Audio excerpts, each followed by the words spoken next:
Today's going to be a little bit of a test of video ingenuity. So, the video cut out at Leviticus chapter 3, verse 17. It shall be a statute forever throughout your generations in all your dwelling places that you either eat neither fat nor blood. Chapter 4. And the Lord spoke to Moses, saying, Speak to the people of Israel, saying, If anyone sins unintentionally in any of the Lord's commandments about things not to be done, and does any one of them, if it is the anointed priest who sins, thus bringing guilt on the people, then he shall offer for the sin that he has committed a bull from the herd without blemish to the Lord for a sin offering. He shall bring the bull to the entrance of the tent of meeting before the Lord, and lay his hand on the head of the bull, and kill the bull before the Lord. And the anointed priest shall take some of the blood of the bull, and bring it into the tent of meeting. And the priest shall dip his finger in the blood, and sprinkle part of the blood 7 times before the Lord in front of the veil of the sanctuary. And the priest shall put some of the blood on the horns of the altar of fragrant incense before the Lord that is in the tent of meeting. And all the rest of the blood of the bull he shall pour out at the base of the altar of burnt offering that is at the entrance of the tent of meeting. And all the fat of the bull of the sin offering he shall remove from it, the fat that covers the entrails, and the fat that is on the entrails, and the 2 kidneys with the fat that is on them at the loins, and the long lobe of the liver that he shall remove from the kidneys, just as these are taken from the ox of the sacrifice of the peace offerings. And the priest shall burn them on the altar of burnt offering.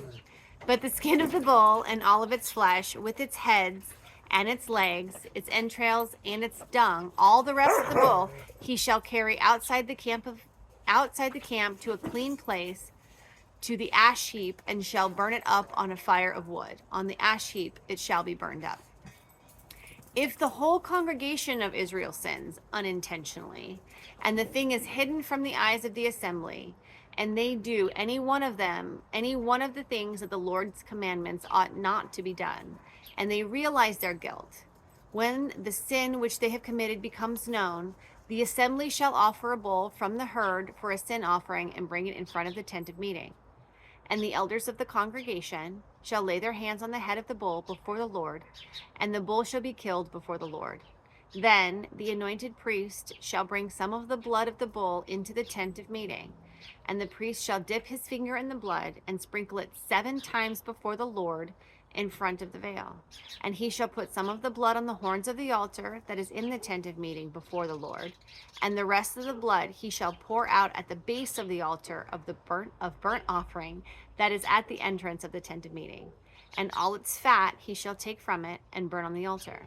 Thus shall he do with the bull, as he did with the bull of the sin offering. So shall he do with this. And the priest shall make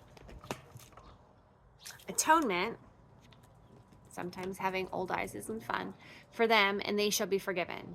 And he shall carry the bull outside the camp, and burn it up as he burned the first bull. It is a sin offering for the assembly.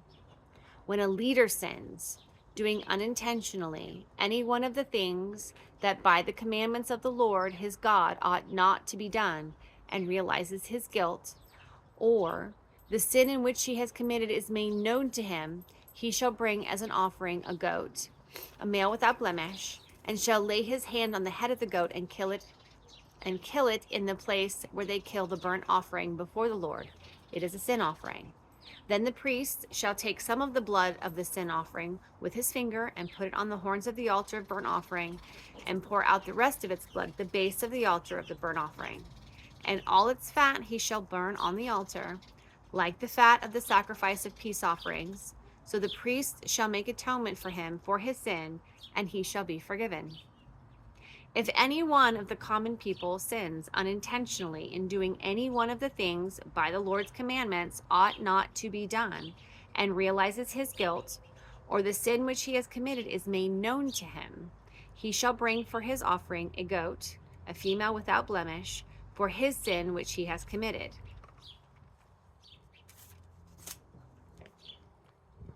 And he shall lay his hand on the head of the sin offering and kill the sin offering in the place of burnt offering. And the priest shall take some of its blood with his finger and put it on the horns of the altar of burnt offering and pour out all the rest of its blood at the base of the altar.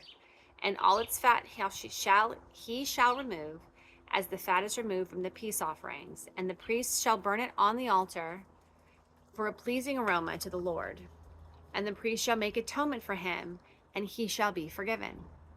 If he brings a lamb as his offering for a sin, he shall bring a female without blemish and lay his hand on the head of the sin offering and kill it for a sin offering in the place where they kill the burnt offerings. Then the priest shall take some of the blood of the sin offering with his finger and put it on the horns of the altar of burnt offering and pour out the rest of its blood at the base of the altar. And all its fat he shall remove, as the fat of the lamb is removed from the sacrifice of peace offerings. And the priest shall burn it on the altar on top of the Lord's food offering, and the priest shall make atonement for him for the sin which he has committed, and he shall be forgiven. And our question for today is, how do these offerings help you appreciate Jesus' sacrifice? I look forward to your questions and comments. Have a beautiful evening.